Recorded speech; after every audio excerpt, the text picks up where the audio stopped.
Alors pourquoi l'entrepreneuriat? J'ai choisi cette voie déjà par nécessité, mais aussi par opportunité pour un projet qui me tenait à cœur, que je voulais réaliser par moi-même et accomplir.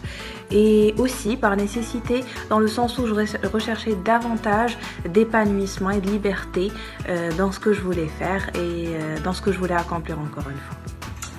Alors pour moi, ce projet était déjà mon rêve d'enfance et vu que j'ai fait déjà mes études dans le secteur privé, j'ai opté pour ce choix pour devenir une sage-femme libérale qui exerce pour son propre compte selon la loi 44-13.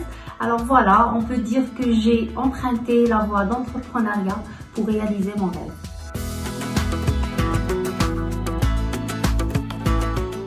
L'accompagnement entrepreneurial, il joue un rôle très important et il prend différentes formes, comme par exemple la formation, le conseil, le mentorat ou bien le coaching entrepreneurial comme forme d'accompagnement.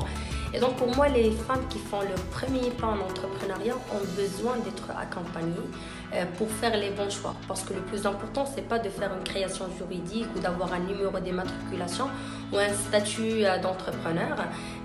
Ce qui est plus compliqué, c'est de faire croître l'activité. Et c'est à ce moment-là que le besoin d'accompagnement se fait le plus ressentir.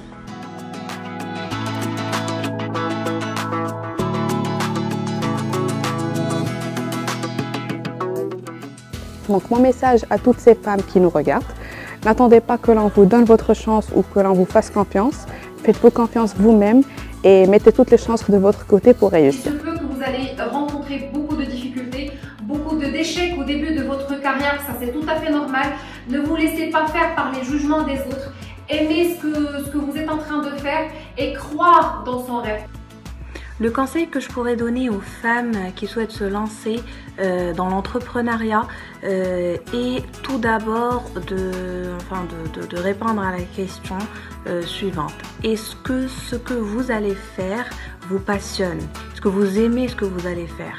Pour moi, la passion ou le fait de t'aimer et d'avoir un grand intérêt pour son propre projet est essentiel et élémentaire. Alors à travers ma modeste expérience, mon conseil pour toute femme voulant se projeter dans ce domaine d'entrepreneuriat est d'avoir l'audace et la persévérance pour pouvoir aller jusqu'au bout et surtout n'abandonnez pas votre rêve. Certes, rien n'est facile, mais les résultats valent la chandelle.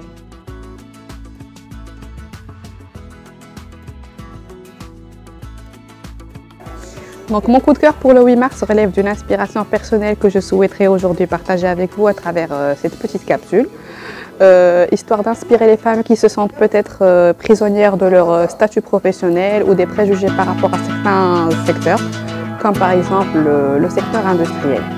Donc je pense aujourd'hui, grâce à mon modeste parcours, qu'il suffit de se connaître soi-même pour oser sortir des sentiers battus. Coup de cœur pour le 8 mars, comme j'ai toujours dit sur Instagram et comme je dis toujours à toutes les femmes qui m'entourent et à toutes les femmes qui me suivent, certes une journée ne suffit pas, mais quand même un peu de reconnaissance dans les 365 jours de l'année.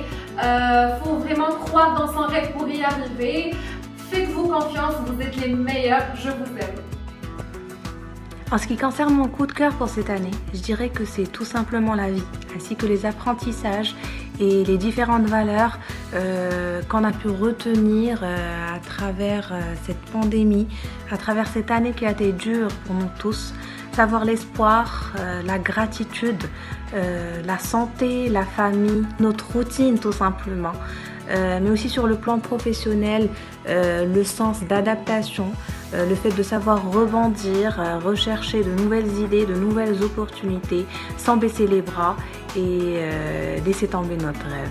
Bon courage à toutes.